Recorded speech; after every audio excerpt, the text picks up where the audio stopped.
Dear brothers and sisters, happy Easter Monday. This is Father Miguel Castro, currently missioning in Dallas, Texas.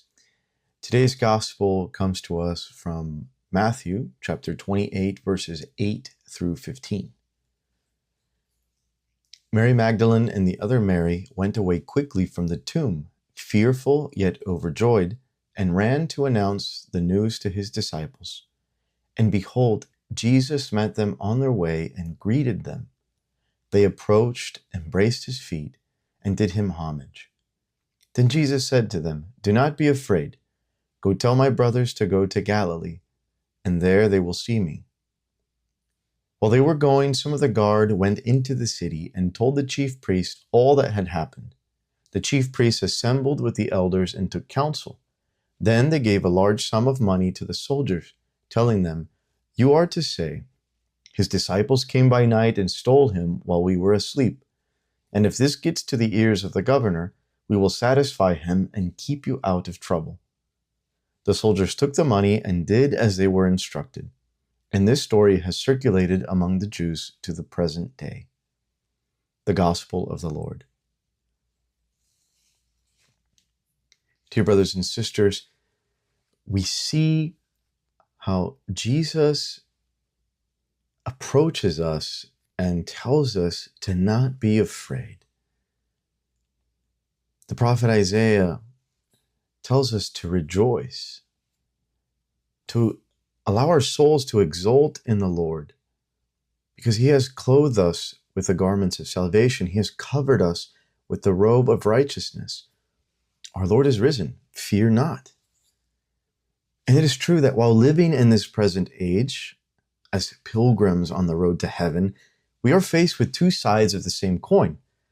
On the one side, the rawness of the cross of our life, and on the other, the distant light of the glory of heaven. Now, it is this light of heaven, this glory of heaven, that we ought to make less distant by casting out fears brought on by cross, nails, and thorns, and also by contemplating what that future glory will be like. Thus, we will make heaven not so far away. St. Francis de Sales exclaims, "Blessed then is he who employs this short mortal life to acquire an eternal good, by referring the transitory days here below to the day of immortality, and applying all the perishable moments which remain to him to gain a holy eternity."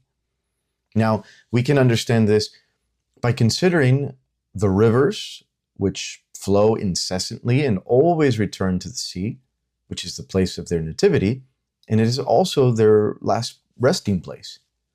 All their motion tends only to unite them with their original source. And so too, all the moments of my life, both joyful and the difficult, are part of my return to he who created me and desires my return. So now some considerations to meditate on during this blessed Easter season to help us cast out fears, to help bring this distant light of the glory of heaven a bit closer to us. So St. Francis de Sales has 5 that he says are essential to consider. The first is that there is a paradise. Sometimes when difficulties arise, we can forget that. And this paradise is a place of eternal glory, full of only good things. Evil has no place there. I will experience complete joy. And St. Francis de Sales writes that all the beauties of the world put together are nothing in comparison with its excellence, so that no one can conceive the infinite greatness of the abysses of its delights. Then, secondly, to consider that once we are purified from all sin, having died, as we know, in a state of grace, we will know God as he is. Dear brothers and sisters, we can't even begin to imagine how this will make our soul rejoice. It was created for this, and finally it will attain this, its fulfillment. Thirdly, to consider that I will be eternally happy amongst other eternally happy holy souls. All the angels, our Blessed Mother, Saint Joseph, Jesus, he who died for me out of love for me. And all my loved ones who died in a state of grace.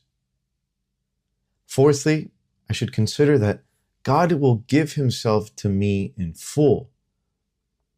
That glass that is my soul, capable of being filled with God, will be full to the brim. It will be an overflowing of divine love. And fifthly, finally, I will feel satisfied. Finally, that pit in my heart, that incessant desire for something more, will be filled. It will overflow. Our joy will overflow. And so, dear brothers and sisters, we ought always to have the eternal days of heaven in our mind, in our hearts, so that by our consideration of them, nothing will appear impossible. Nothing will appear unlivable, unbearable. But all will be joy, all will be easy, for we see how close our reward is and how great that reward will be. And so may our Blessed Mother on this Easter Monday intercede for us before her Son to attain this grace of living with hearts set on heaven, making it ever close. May God bless you.